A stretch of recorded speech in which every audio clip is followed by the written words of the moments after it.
എല്ലാവർക്കും മലബാർ കിച്ചൺ ടൈമിലേക്ക് സ്വാഗതം. ഇന്ന് ഞാൻ ഉണ്ടാക്കാൻ പോകുന്നത് വളരെ ടേസ്റ്റി ആയിട്ടുള്ള ടൊമാറ്റോ സോസാണ്. അപ്പോൾ ഇതെങ്ങനെ ഉണ്ടാക്കാൻ നോക്കാം. വീഡിയോയിലേക്ക് പോകുന്നതിന് മുന്നേ ചാനൽ ആദ്യമായിട്ട് കാണുന്നവരുണ്ടെങ്കിൽ ചാനലൊന്ന് സബ്സ്ക്രൈബ് ചെയ്ത് സപ്പോർട്ട് ചെയ്യുക, ഒപ്പം തന്നെ ലൈക്കും ചെയ്യുക. നമുക്കിനി നേരെ വീഡിയോയിലേക്ക് പോവാം. അപ്പോൾ ഞാനിവിടെ കുറച്ച് തക്കാളി എടുത്തിട്ടുണ്ട്. 1 കിലോ തക്കാളിയാണ് എടുത്തിട്ടുള്ളത്. ഇത് കഴുകി വൃത്തിയാക്കി വെച്ചിട്ടുള്ളതാണ്. ഇനി ഇതൊന്ന് കുക്ക് ചെയ്തെടുക്കണം. അപ്പോൾ ഞാൻ കുക്കറിലാണ് കുക്ക് ചെയ്തെടുക്കുന്നത്. ഒന്ന് തക്കാളിയൊക്കെ ഒന്ന് കട്ട് ചെയ്തെടുക്കാം. 4 വിസിലാകുമ്പോഴേക്കും തക്കാളിയൊക്കെ ഒന്ന് കുക്കായി കിട്ടും. അപ്പോൾ ഇതൊന്ന് ചെറുതാക്കിയിട്ടൊന്ന് കട്ട് ചെയ്തിട്ട് കുക്കറിലിട്ട് കൊടുക്കാം. പെട്ടെന്ന് തയ്യാറാക്കാൻ പറ്റിയ ടൊമാറ്റോ സോസാണ്. അപ്പോൾ എല്ലാവരും വീട്ടിലൊന്ന് ഇതുപോലെ ട്രൈ ചെയ്ത് നോക്കുക. നല്ല ടേസ്റ്റുമാണ്. നമ്മൾ ഈ കടകളിൽ നിന്നൊക്കെ കഴിക്കുന്ന അതേ ടേസ്റ്റ് തന്നെയാണ് ഈ ടൊമാറ്റോ സോസിനും.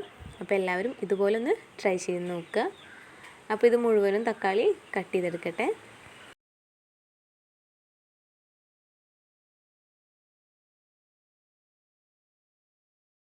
മുഴുവനും തക്കാളി കുക്കറിലേക്ക് അരിഞ്ഞിട്ടിട്ടുണ്ട്. ഇനി ഇതിലേക്ക് ഞാൻ ഒരു പട്ട ചേർത്ത് കൊടുക്കുകയാണ്. ഇത്രയും വലിപ്പമുള്ളൊരു പട്ടയാണ് എടുത്തിട്ടുള്ളത്, കൂടുതലായി പോകരുത്. പിന്നെ ഒരു 4 ഗ്രാമ്പു, ഇത് രണ്ടും ഞാൻ ഇട്ട് കൊടുത്തിട്ടുണ്ട്. ഇനി ഇതിലേക്ക് കുറച്ച് വെള്ളം ഒഴിച്ച് കൊടുക്കാം. 1/2 കപ്പ് വെള്ളം ഒഴിച്ച് കൊടുക്കുന്നുണ്ട്. ഇനി ഇത് നന്നായിട്ടൊന്ന് കുക്ക് ചെയ്തെടുക്കണം. ഇതിപ്പോൾ ഫ്ലേവറിന് വേണ്ടിയിട്ടാണ് ഞാനിതിലേക്ക് ഇട്ട് കൊടുത്തിട്ടുള്ളത്. ഇത് കുക്കായി കഴിഞ്ഞാൽ ആ ഗ്രാമ്പും പട്ടയൊക്കെ എടുത്ത് മാറ്റാം. നമുക്കത് അരച്ചെടുക്കേണ്ട ആവശ്യമില്ല. അപ്പോൾ ഇതിപ്പോൾ 4 വിസിലായപ്പോഴേക്കും കുക്കായി വന്നിട്ടുണ്ട്. ഇനി ഇതിൻ്റെ അടപ്പൊന്ന് മാറ്റിയതിന് ശേഷം അതിലെ പട്ടയും ഗ്രാമ്പുമൊക്കെ ഒന്ന് എടുത്ത് കളയാം. അത് വേണ്ട, നമുക്ക് അരച്ച് ചേർക്കേണ്ട ആവശ്യമില്ല. നമുക്ക് തക്കാളി മാത്രം അരച്ച് ചേർത്താൽ മതി. അപ്പോൾ അതൊന്ന് എടുത്ത് മാറ്റാം. നന്നായി കുക്കായി കിട്ടിയിട്ടുണ്ട്. അപ്പോൾ കുക്കറിലിടുമ്പോൾ പെട്ടെന്ന് കുക്കായി കിട്ടും. അല്ലാതെ നമ്മൾ കുക്ക് ചെയ്തെടുക്കുകയാണെങ്കിൽ കുറച്ച് താമസമാവും. അപ്പോൾ ഈ ഗ്രാമ്പൊക്കെ ഒന്ന് മാറ്റിയിട്ടുണ്ട്, ഗ്രാമ്പും പട്ടയൊക്കെ ഒന്ന് മാറ്റിയിട്ടുണ്ട്. നല്ലപോലെ കുക്കായിട്ടുണ്ട്. ഇനി ഇതിപ്പോൾ മിക്സിയുടെ ജാറിലിട്ടിട്ട് നല്ലപോലെ ഒന്ന് അരച്ചെടുക്കണം. അപ്പോൾ അതൊന്ന് ചെയ്തെടുക്കാം. അപ്പോൾ ഞാനിത് മിക്സിയുടെ ജാറിലേക്ക് തക്കാളിയൊക്കെ ഒന്നിട്ടിട്ട് നന്നായിട്ട് അരച്ചെടുത്തിട്ടുണ്ട്. ഇനി ഇതൊന്ന് അരിച്ചെടുക്കണം. അപ്പോൾ ഒരു അരിപ്പയിലേക്ക് ഞാൻ ഉണ്ടാക്കുന്ന ഏത് ചട്ടിയാണോ അതിലേക്ക് തന്നെയാണ് ഞാൻ അരിച്ച് ഒഴിക്കുന്നത്. ഇനി നല്ലപോലെ ഒന്ന് ഇളക്കി കൊടുക്കാം. അപ്പോൾ ഇതെല്ലാം നമുക്ക് ഇതുപോലെ ഒന്ന് അരിച്ചെടുക്കാം. അപ്പോൾ ഞാൻ മുഴുവനും അരിച്ചെടുത്തിട്ടുണ്ട്. ഞാൻ ഗ്യാസ് സ്റ്റവൊക്കെ കത്തിച്ചിട്ട് അതിലേക്ക് വെച്ചിട്ടുണ്ട്. ഇനി നന്നായിട്ടൊന്ന് ഇളക്കി കൊടുക്കുക. ഇതിലേക്ക് ഞാനിനി ഉപ്പ് ഇട്ട് കൊടുക്കുകയാണ്, ആവശ്യത്തിന് ഉപ്പ്. ഇതിപ്പോൾ ടൊമാറ്റോ സോസ് ഉണ്ടാക്കുമ്പോൾ നിങ്ങളുടെ ടേസ്റ്റിനനുസരിച്ചാണ് കേട്ടോ ഉണ്ടാക്കുക. അപ്പോൾ ഞാനിവിടെ ഒരു 1/4 ടീസ്പൂൺ ഉപ്പ്, അതുപോലെ തന്നെ മുളക് പൊടി, പിന്നെ ഒരു 6 ടേബിൾ സ്പൂൺ പഞ്ചസാരയാണ് കേട്ടോ ഞാനിവിടെ ചേർത്ത് കൊടുത്തിട്ടുള്ളത്. ഇതൊക്കെ നിങ്ങളുടെ ടേസ്റ്റിനനുസരിച്ച് വ്യത്യാസപ്പെടുത്താം. ചിലവർക്ക് മധുരം കൂടുതൽ വേണ്ടി വരും, ചിലവർക്ക് എരിവ്, ഉപ്പ് അങ്ങനെയൊക്കെ ഉണ്ടാവും. അപ്പോൾ നിങ്ങളെങ്ങനെയാണോ, നിങ്ങളുടെ ടേസ്റ്റ് എങ്ങനെയാണോ അതിനനുസരിച്ച് നിങ്ങൾക്ക് മാറ്റം വരുത്താം. ഇനി ഇത് നന്നായിട്ടൊന്ന് ഇളക്കി കൊടുക്കുക. പിന്നെ പുളി ഇല്ലെങ്കിൽ വിനാഗിരി ചേർത്ത് കൊടുക്കുക കേട്ടോ. ഞാനിവിടെ 2 ടേബിൾ സ്പൂൺ വിനാഗിരിയാണ് ചേർത്ത് കൊടുക്കുന്നത്. ഇത് പുളിയില്ലെങ്കിൽ മാത്രം ചേർത്ത് കൊടുത്താൽ മതി. അതുപോലെ തന്നെ അത്യാവശ്യത്തിന് കളറൊക്കെ ഉണ്ട് തക്കാളിക്ക്. കളറില്ലെങ്കിൽ കളറോ അല്ലെങ്കിൽ കാശ്മീരി മുളക് പൊടി ചേർത്ത് കൊടുത്താൽ മതി. ഞാൻ അങ്ങനെയൊന്നും ചേർത്തിട്ടില്ല. സാധാ മുളക് പൊടിയും അതുപോലെ തന്നെ നല്ല അത്യാവശ്യം കളറുള്ള തക്കാളി തന്നെയാണ് എനിക്ക് കിട്ടിയിട്ടുള്ളത്. അപ്പോൾ ഞാൻ വേറെ കളറൊന്നും ആഡ് ചെയ്യുന്നില്ല. ഇനി ഇത് നന്നായിട്ടൊന്ന് ഇളക്കി കൊടുക്കാം. ഇതൊന്ന് നന്നായിട്ടൊന്ന് തിളച്ച് കഴിഞ്ഞതിന് ശേഷം മാത്രം വിനാഗിരി ചേർത്ത് കൊടുക്കുക. കാരണം ഇത് ചിലപ്പോൾ തിളയ്ക്കുമ്പോൾ പുളിക്ക് വ്യത്യാസം വരാം. നമ്മൾ കുറുക്കിയെടുക്കുകയാണല്ലോ, നന്നായിട്ട് കുറുക്കിയെടുക്കുകയാണല്ലോ. അപ്പോൾ ചിലപ്പോൾ കുറുകി വരുമ്പോൾ പുളി ഉണ്ടാവാൻ ചാൻസ് ഉണ്ട്. ചിലപ്പോൾ ഇല്ലെങ്കിൽ വിനാഗിരി ചേർത്ത് കൊടുക്കുക, ഇല്ലെങ്കിൽ മാത്രം ചേർത്ത് കൊടുത്താൽ മതി. അപ്പോൾ ഇത് നന്നായിട്ടൊന്ന് കുറുകിയതിന് ശേഷം മാത്രമാണ് ഞാൻ വിനാഗിരി ചേർത്ത് കൊടുക്കുന്നത്. അതുപോലെ തന്നെ പഞ്ചസാര, ഉപ്പ്, എരിവ്, ഇതൊക്കെ നിങ്ങളുടെ ടേസ്റ്റിനനുസരിച്ച് മാത്രം കൂട്ടി കുറയ്ക്കുകയൊക്കെ ചെയ്യാം. അപ്പോൾ ഞാൻ ഉപ്പ് നോക്കിയപ്പോൾ കുറച്ച് ഉപ്പ് കുറവായിരുന്നു. ഒരു 1/4 ടീസ്പൂൺ ഉപ്പും കൂടെ ഇതിലേക്ക് ചേർത്ത് കൊടുക്കാം.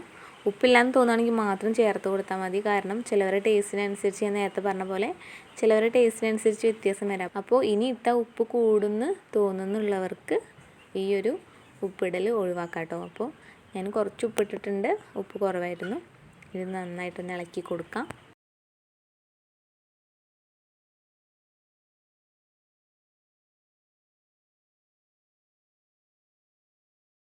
ഇനി ഞാനിതിലേക്ക് ചേർത്ത് കൊടുക്കുന്നത് വിനാഗിരിയാണ്. പുളിക്കനുസരിച്ച് വിനാഗിരി ചേർത്ത് കൊടുക്കുക. ഞാനിവിടെ 2 ടേബിൾ സ്പൂണാണ് വിനാഗിരി ചേർത്ത് കൊടുക്കുന്നത്. അപ്പോൾ അത് ചേർത്ത് കൊടുത്തിട്ടുണ്ട്. ഇനി നന്നായിട്ടൊന്ന് ഇളക്കി കൊടുക്കാം. ഇനി ഇത് നന്നായിട്ട് കുറുകി വരട്ടെ കേട്ടോ. ഇത് നമ്മുടെ എല്ലാത്തിൻ്റെ കൂടെ കഴിക്കാൻ പറ്റിയ നല്ലൊരു അടിപൊളി ടൊമാറ്റോ കെച്ചപ്പാണ്. അപ്പോൾ വീട്ടിലെല്ലാവരും മറക്കാതെ ഒന്ന് ട്രൈ ചെയ്ത് നോക്കുക. അടിപൊളി ടേസ്റ്റാണ്. അപ്പോൾ ഇനി ഇത് നന്നായിട്ടൊന്ന് കുറുകി വരട്ടെ. അതുവരെ ഒന്ന് വെയിറ്റ് ചെയ്യാം. പിന്നെ ഇത് നന്നായിട്ട് തിളച്ചിട്ട് അതിൻ്റെ വെള്ളമൊക്കെ വറ്റിപ്പോണം. അല്ലെങ്കിൽ നമ്മൾ എടുത്ത് വയ്ക്കുമ്പോൾ വെള്ളത്തിൻ്റെ അംശമൊക്കെ ഉണ്ടെങ്കിൽ പെട്ടെന്ന് കേട് വരാൻ ചാൻസ് ഉണ്ട്. ഫ്രിഡ്ജിൽ വെച്ചാലും ചിലപ്പോൾ കേട് വരാൻ ചാൻസ് ഉണ്ട്. അപ്പോൾ നന്നായിട്ട് തിളപ്പിച്ചിട്ട് ഫുൾ ഫ്ലെയിമിലും മീഡിയം ഫ്ലെയിമിലൊക്കെ ഇട്ട് തിളപ്പിച്ചിട്ട് നന്നായി കുറുക്കി അതിൻ്റെ വെള്ളമൊക്കെ വറ്റിച്ചെടുക്കണം. എന്നാലേ ഉള്ളൂ ആ ഒരു കറക്റ്റ് കൺസിസ്റ്റൻസി നമുക്ക് കിട്ടുള്ളൂ. ടൊമാറ്റോ കെച്ചപ്പിൻ്റെ കൺസിസ്റ്റൻസി എന്നാലേ ഉള്ളൂ നമുക്ക് കിട്ടുക. അല്ലെങ്കിൽ നമ്മൾ ഫ്രിഡ്ജിലൊക്കെ എടുത്ത് വയ്ക്കുകയാണെങ്കിൽ അത് പെട്ടെന്ന് കേട് വരാൻ ചാൻസ് ഉണ്ട്. അപ്പോൾ നല്ലോണം വെള്ളം വറ്റിച്ചിട്ട് നമ്മുടെ ടൊമാറ്റോ സോസ് ഉണ്ടാക്കിയെടുക്കുക. നമ്മൾ അതിൻ്റെ വെള്ളമൊക്കെ തെറിക്കുമ്പോൾ കയ്യുമ്മയ്ക്കൊക്കെ ആകുമ്പോൾ നല്ല പൊള്ളലുണ്ടാവും. അപ്പോൾ അതൊക്കെ സൂക്ഷിച്ച് നോക്കിയിട്ടൊക്കെ ഇളക്കി കൊടുക്കുക. അപ്പോൾ ഇത് ഏകദേശമൊക്കെ ആവാറായിട്ടുണ്ട്. ഇത് കണ്ടില്ല, ആ ഒരു ആദ്യത്തെ പോലെയല്ല, നല്ലോണം കുറുകി വന്നിട്ടുണ്ട്. ഇതുണ്ടോ, ഒന്നും കൂടെ വെള്ളമൊക്കെ ഒന്ന് വറ്റാനുണ്ട് കേട്ടോ. അല്ലെങ്കിൽ നമ്മൾ നേരത്തെ ഞാൻ പറഞ്ഞ പോലെ എടുത്ത് വയ്ക്കുമ്പോൾ പെട്ടെന്ന് കേട് വന്ന് പോവും. അപ്പോൾ ഇത് നന്നായിട്ട് ആയിട്ടുണ്ട്. അതിൻ്റെ വെള്ളമൊക്കെ നല്ലോണം പൊട്ടിത്തെറിച്ച് പോയിട്ടുണ്ട്. ആ ഗ്യാസ് സ്റ്റവിൻ്റെ ചുറ്റുപാടും കണ്ടാൽ നിങ്ങൾക്ക് മനസ്സിലാവും. നല്ലോണം വെള്ളമൊക്കെ വറ്റി കുക്കായി വന്നിട്ടുണ്ട്. വെള്ളമൊക്കെ വറ്റി വന്നിട്ടുണ്ട്. ഇനി നമുക്ക് ഫ്ലെയിം ഓഫ് ചെയ്യാം. അപ്പോൾ ഇതായിട്ടുണ്ടല്ലോ, അപ്പോൾ നമുക്ക് ഫ്ലെയിം ഓഫ് ചെയ്യാം. നല്ലൊരു മണം വരുന്നുണ്ട്. ഇനി ഇത് ചൂടാറിയിട്ട് നമുക്ക് നമ്മുടെ കാറ്റ് കിടക്കാത്ത ഡബ്ബയിലൊക്കെ ഇട്ട് സൂക്ഷിക്കാം. ഇതുണ്ടല്ലേ, കറക്റ്റായിട്ട് നമ്മുടെ ടൊമാറ്റോ സോസ് റെഡി ആയിട്ടുണ്ട്. അതുപോലെ തന്നെ കഴിക്കാനും നല്ല ടേസ്റ്റാണ്. അപ്പോൾ വീട്ടിൽ മറക്കാതെ ഇതുപോലെ ഒന്ന് ട്രൈ ചെയ്ത് നോക്കണം.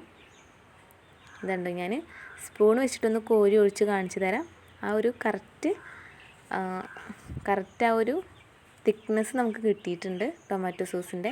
അപ്പോൾ ഈ വീഡിയോ ഇഷ്ടമാവുകയാണെങ്കിൽ ലൈക്ക് ചെയ്യാനും സബ്സ്ക്രൈബ് ചെയ്യാനും കമൻറ്റ് ചെയ്യാനും ഫാമിലിക്കും ഫ്രണ്ട്സിനും ഒക്കെ ഒന്ന് വീഡിയോ ഷെയർ ചെയ്ത് കൊടുക്കാനും മറക്കരുത്. അപ്പോൾ അടുത്തൊരു ഡിഷായിട്ട് വീണ്ടും കാണാം. താങ്ക്